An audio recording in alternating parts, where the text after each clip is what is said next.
How will I be able to vote without putting my life in danger? The Black Lives Matter actions make voting more important than ever. Will this health crisis become a constitutional crisis? Am I going to be able to vote in November?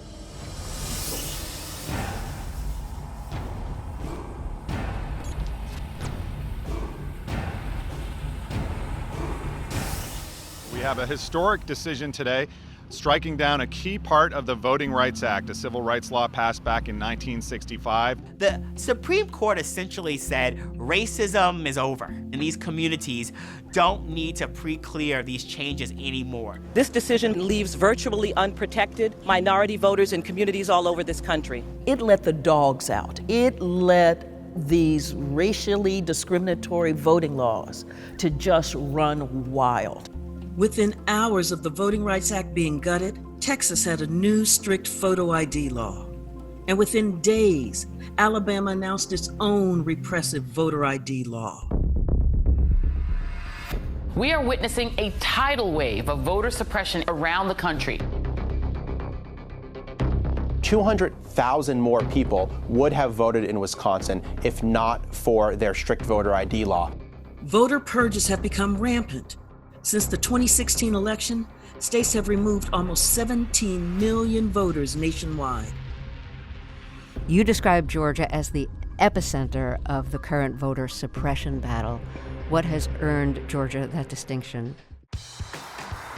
Georgia's tight race for governor is getting national attention. Brian Kemp is not only the Republican gubernatorial nominee, he's Georgia's Secretary of State. Stacey Abrams looking to make history by becoming the nation's first female African-American governor. Volunteers are picking up phones and knocking on doors across the state. Come in and register to vote. We are very excited to register as many people as we possibly can.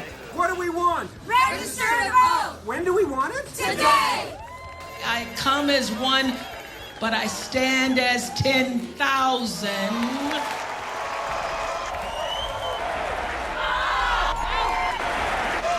Pull back that veneer. And you see something really rotten happening. It's almost like termites coming in. They're in the wood. They're eating the wood away. And you don't even realize your house is getting ready to collapse until it's almost too late. We've got to understand, this isn't a Klan cross burning. This stuff is very bureaucratic, it's very mundane, it's very routine, but it is lethal. Oh, beautiful, for spacious skies, for amber. My name is Bobby Jenkins. I live in Cuthbert, Georgia. The county is Randolph County. I spent about almost 35 years in education. I'm a superintendent of schools. My name is Loretta Brown. I live in Morgan, Georgia, and I grew up in Randolph County. I am the state advisor for the Georgia NAACP Youth and College Division. My name is Lewis Brooks. I live in Thomason, Georgia, Upson County, and I've been living here my whole 89 years, except the 2 years I spent in service in Korea. In I believe it was 55 or 56, that's when they started to letting black people vote in Upson County. When I went to register to vote, it was tough. They asked me all kind of questions to try to keep me from registering. I passed the test. Once I got my voting right, I decided I wasn't going to let anything stop me from voting.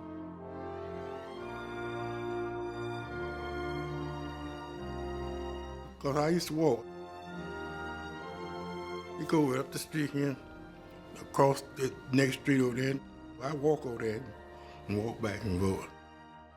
And I didn't miss a voting, except when they closed the poll. I'm a citizen. It's my right to vote and speak my opinion.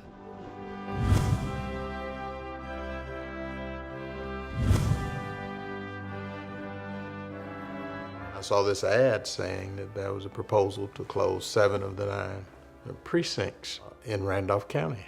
I said, what? Then they put it in the papers that they was closing polls, costing too much money. First of all, Randolph is a poor county. Just to give you an example of what it would mean, there's a community benevolence a little north of town.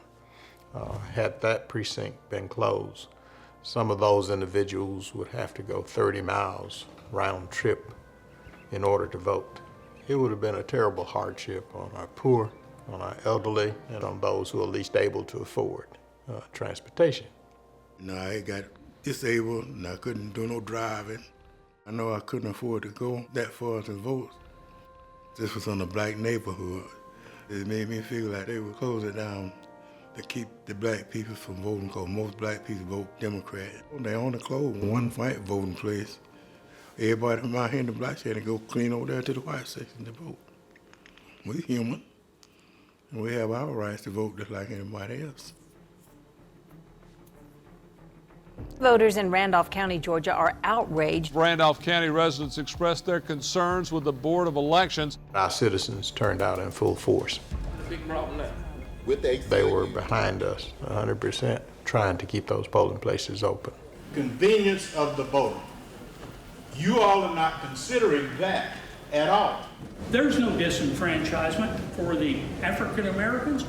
I went to the meeting, find out that they were trying to close 7 of the precincts. Got to stand up. You cannot allow this to continue. They gave a couple of reasons, saying it would save money.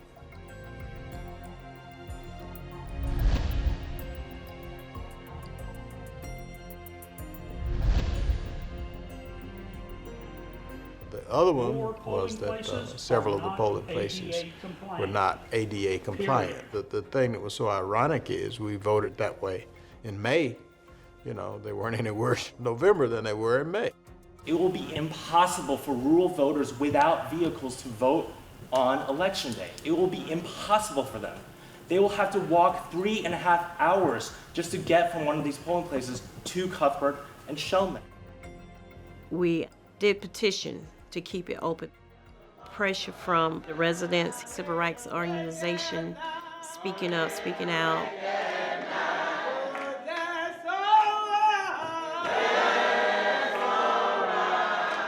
They called the meeting to order, and they only had one motion.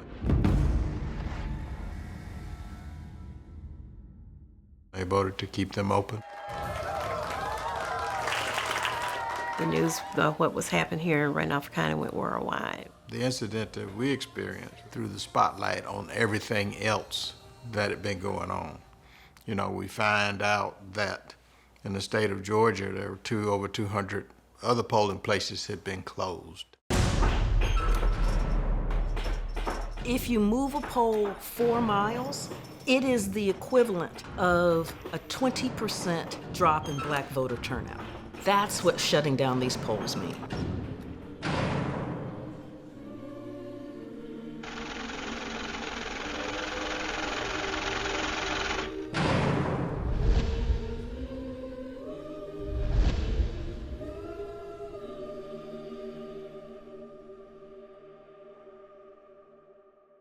With 2 months to go, the race is heating up in Georgia. Stacey Abrams' campaign feel they have the momentum behind them, and many of the posts we've seen so far support that. You know, the Democrats are working hard, registering all these minority voters, and if they can do that, they can win these elections in November. There's no law in Georgia that requires the Secretary of State to process voter registration forms on a particular timeline. Kemp withheld putting the names of thousands on the voter registration list until after the election. 80% were African Americans, Latinos, and Asian Americans. Keep your eyes on the prize. This is Fulton County. Linda Marshall is my name. Most of my professional career has been in public service of one kind or another, as a teacher, as a government worker. I moved here in August of this year, but because of my emphasis on always being registered, and always having the ability to vote. I did that almost immediately when I got here. Of course, I also knew the importance of the upcoming election, and I wanted to be a part of that history. It got closer and closer and closer to the election, and I was getting a little bit concerned, so I called the Secretary of State's office. My name is not on the roll. They can't tell me where it is. So all of that paperwork that I sent in, I don't know where it is. I'm 65, and for the first time, I did not get a chance to vote in a very close election of historic importance and proportion. Welcome to Georgia.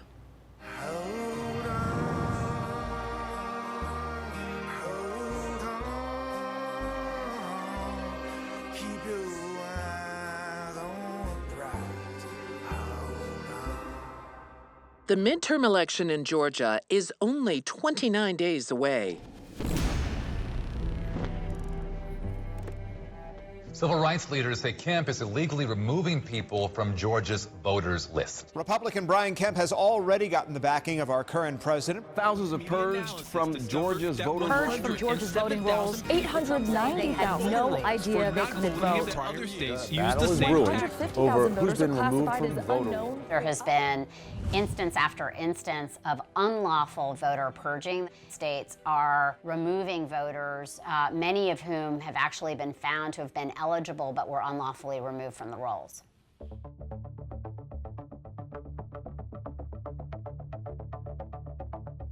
I received the purge notice. So I open it up and I read the first sentence.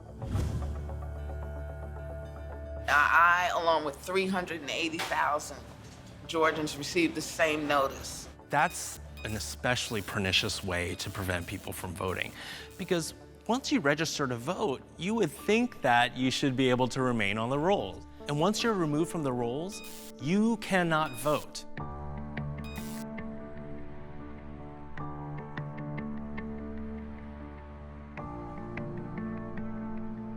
I went out and got the mail, and there were 2 letters in there. They looked official. You're hereby notified that the city of Thunderbolt has challenged your right to vote. The city of Thunderbolt states that you no longer reside within the municipality. My license is valid, my address is valid, I own this home. Why are you questioning my right to vote?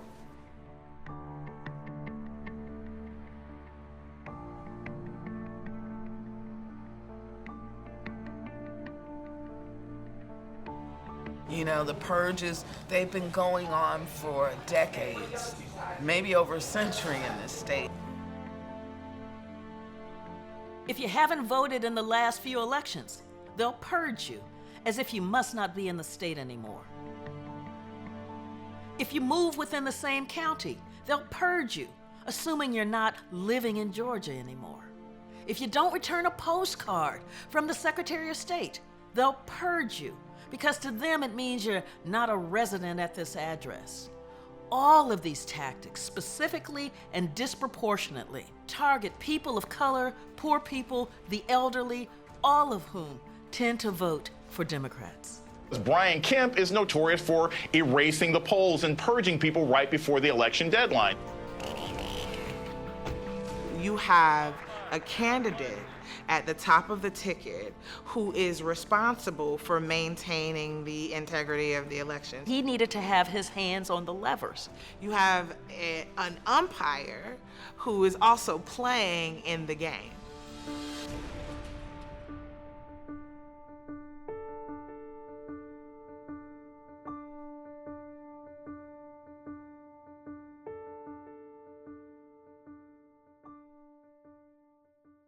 Less than 20 days away from the midterms now. The race for Georgia's governorship is a toss-up. Literally is a dead heat. This governor's race is already one for the history books, but it's also seeing record numbers of requests for absentee ballots, especially from African-American voters. At a time where we're seeing roughly almost half of the people who've turned in an absentee ballot are people of color, that's a really, really good sign for Stacey Abrams. We caught them off guard by running such a large-scale program and mailed 1.6 million African Americans an absentee ballot application. In this midterm election, the absentee ballot requests are even outperforming presidential years. So that is startling and eye-popping and something that we need to dig in on to see what's going on there.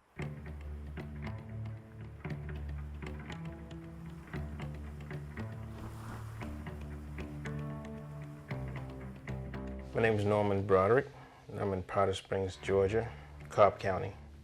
I've did 24 years in the military, deployed to Iraq twice, Bosnia, Saudi Arabia. I voted absentee before when I was deployed. When I was in Iraq the first time, I voted absentee, and when I was in Iraq the second time, I voted absentee. The absentee ballot is a very important tool that exists to allow people, not only just the military, but anybody who happens to be away from their voting station, to be able to cast their vote.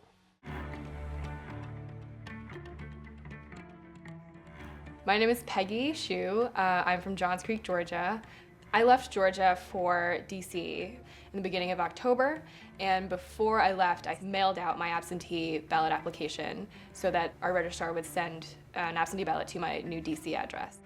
I work at a U.S. Army Central, which is located at Shaw Air Force Base in Sumter, South Carolina. I'm away from home during the week. I knew I wasn't going to be able to get back to Georgia to vote. I could only do this absentee. I filled out everything I was supposed to fill out. I sent their documents in. I got confirmation that it was received. And to my surprise, I did not receive my absentee ballot. I checked my mailbox every day. It was like nearing the end of the month. And so I started calling the voter protection hotline. I called my registrar. I sent emails, and it was really getting close to the election date. And I never received my ballot. The election day came and went, and I wasn't able to vote in the end. When I contacted my wife and asked her about it, I think it was a couple of days before the election, it came here. And I tried contacting the Georgia Elections Board. I was told they did receive my absentee ballot request. Everything was filled out correctly, but that they mailed it to the wrong address. She admitted that yes, they did mess up. It was their fault, but there was nothing I could do about it. It's too late. It's over with, and my vote will not be counted during this election. It was probably one of the most frustrating things I've ever experienced. After having spent, my entire college career very invested in the political process, it was, I don't know, like a punch to the gut.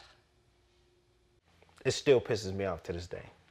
Being in Baghdad, voting absentee was easier than being 4 hours away trying to vote absentee in South Carolina. I took to Facebook, and like the millennial activist that I am, I recounted my experience in a Facebook post. I wrote, "This is what happened. I wasn't able to vote, and if you had a similar experience, let me know." And my friend from high school, she reached out to me and she said, "I also had struggles trying to get my ballot in, voting absentee."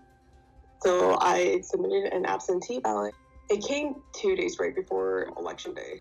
Over the course of 48 hours, we had 40 people. So many people in our immediate Facebook circle knew somebody who had a similar experience to us. People have requested it far in advance. Some people just didn't get their vote in. That was when we really realized that this was not an isolated incident. It was a much bigger issue and a much more deeper rooted sort of phenomenon that was going on statewide. I did speak with the Board of Elections, and he just dismissed it as a hiccup. And he's like, "Oh, no, you don't really know what you're talking about." 40 cases, not really a hiccup. It's more of a wake-up call. Today, we've worked to get answers about the claim that thousands of voters never got the absentee ballots they requested.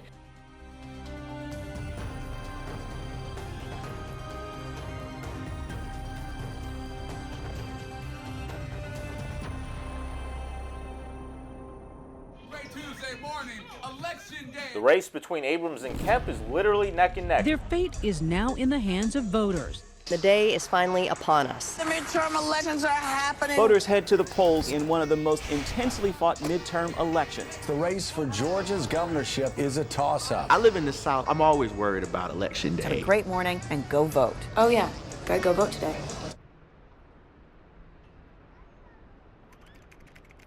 Voting started here in Georgia this morning, and if you think hitting the polls early will keep you from getting stuck on long lines, think again.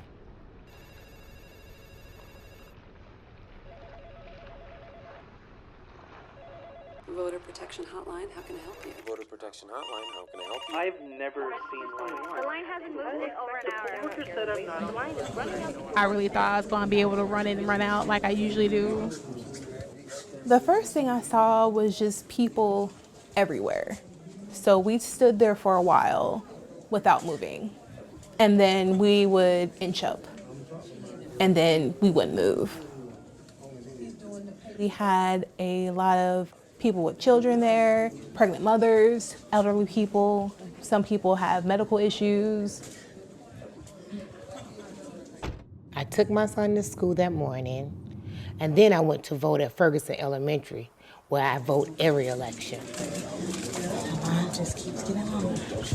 The line was so long, through the school and wrapped around the building. The lines was crazy everywhere, all over the county. It was real long. I was in line for 2 hours. I got to the door, that's when they was checking your ID before you go in, and she couldn't find my name. She directed me to go downtown Gwinnett, and I was like, I'm not gonna vote. And it was this older lady, she came over and she like held my hand and was like, please go do it. We need this. And I looked in her eyes and said, I will. About 8 or 9, we started getting the calls about the long lines. Long lines at the polling stations lead to low voter turnout. The research is just crystal clear on that. Everyone in the world knew we were going to vote today. And in my neighborhood, there are no power cords. All these dedicated people waiting to vote. This is what we call voter suppression.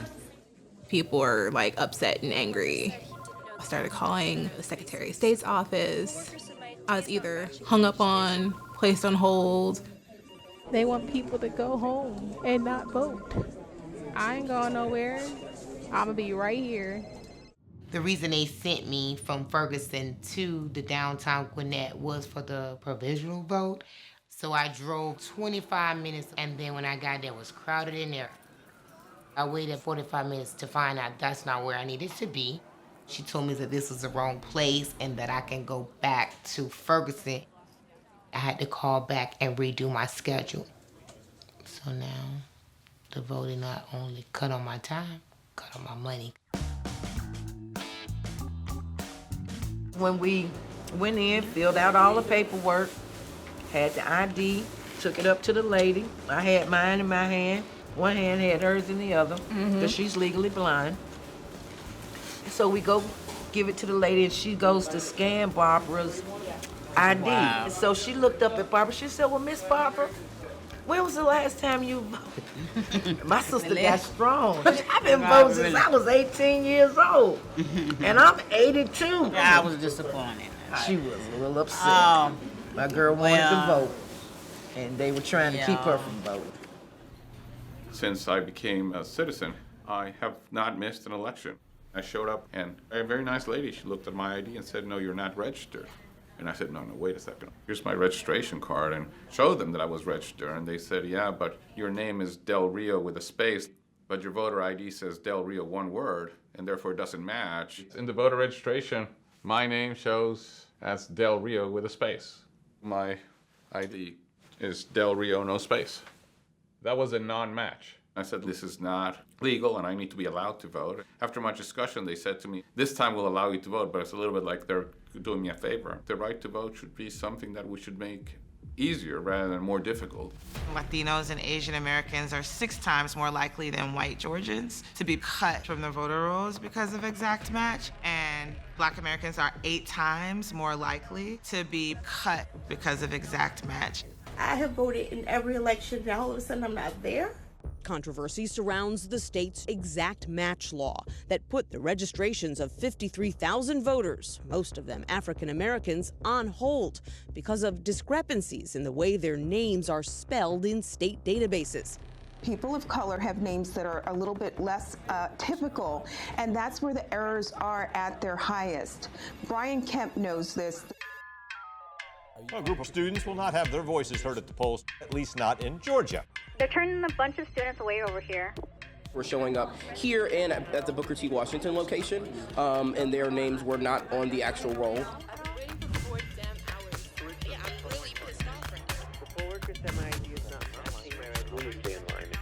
The students was being turned away. I talked to over 50 students that morning.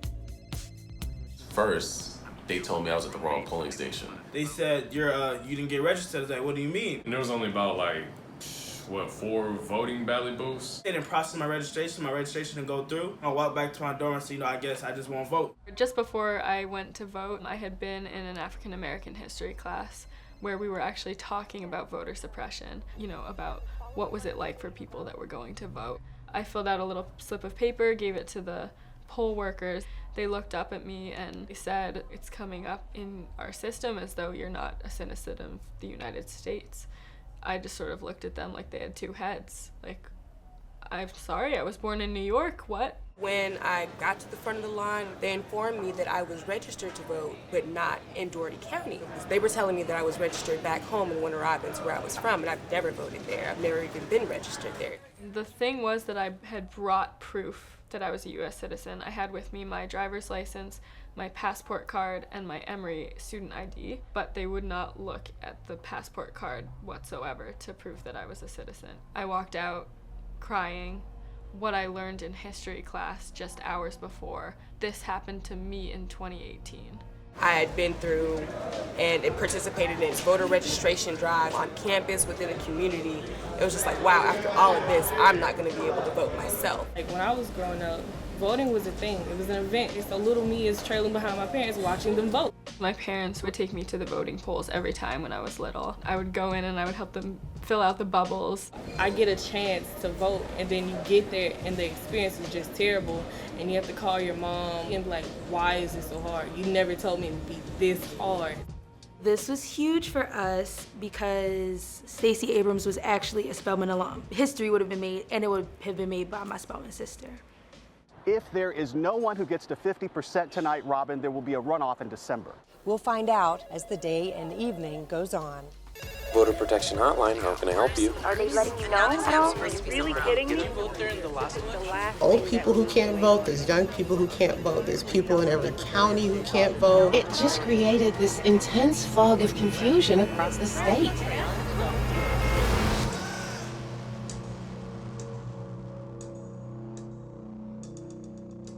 Been here for 3 hours, 4 or 5 hour wait. 5 hours. This is way, way too long for us to stay and vote. How long have you waited in line here? About 3.5 hours. Have you decided you can't stand it? You can't take it anymore? Or are you going to go home? I'm hurting. I'll be back. I got to go take some medicine. It was really good. The lines weren't too long and everyone was super helpful. We don't hardly ever have to wait here. It's always a pleasant experience up here. If you have a fixed resource, an easy way to suppress the vote is to just make that resource unavailable to the people who you don't want to vote. And that's exactly what happened in the 2018 election here in the state of Georgia. In places like North Fulton County, which are wealthy, there were more machines than anyone could ever use. In black neighborhoods, there were a quarter of the number of machines that were needed to service the population. Lots of people left without voting. It was people just dropping off when it became 2 hours, 3 hours, 4th hour. It was very heartbreaking. All it takes is a little walking away at 159 counties to influence an election. A little here, a little there, and then in a race like this, which was so close, there you go.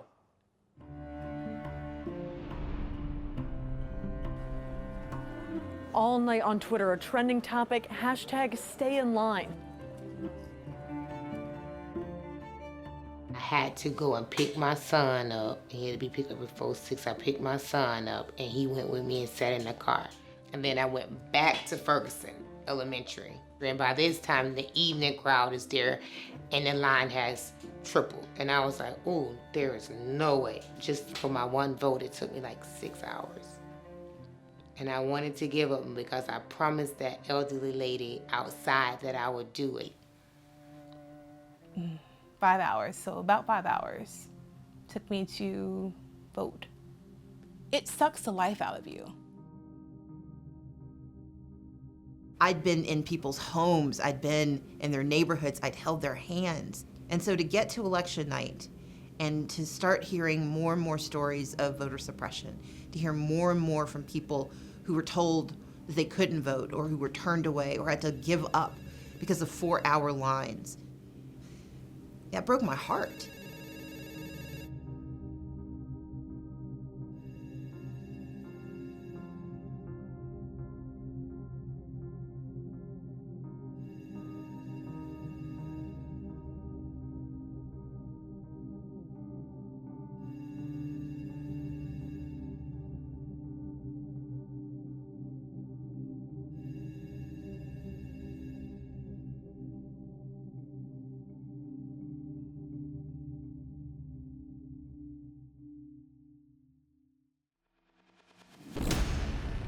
Republican Brian Kemp holds a narrow lead over Democrat Stacey Abrams. Tens of thousands of ballots left to be counted in this election.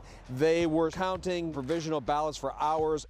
Provisional ballots are basically placebos. They're being given to voters to kind of shut them up, make them go away. The next day, I was so excited because they were saying that it was a close race. I was like, oh, let me make sure that my vote count. So I called there, the number that was on the paper that I got from the voting poll.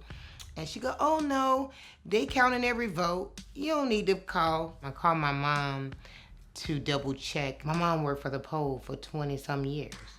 And she said, no, that's not true. You call back to make sure the vote count. And someone else says to the phone, and I got the same thing. No, you don't need to call back. We counting all the votes. We just started discovering so many people voting provisionally. We realized, oh, you voted provisionally, so you might have to come back here the next day and show your ID. Is that something you know? And they're like, no, I already voted. Like, I'm good. But you have to come back within 3 days with the documentation to prove you are who you say you are. When you have a large working class population that has to punch a clock, that's really tough. You've lost pay from work trying to vote. That's a poll tax.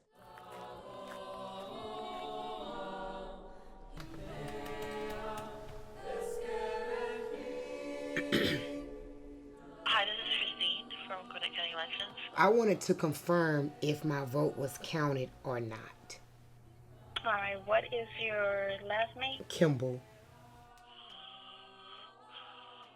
Let's see, there was no participation. So does that... You weren't given credit for voting. My vote was not counted. It looks like it on election day, yes, ma'am. No, I thank you. Goodbye.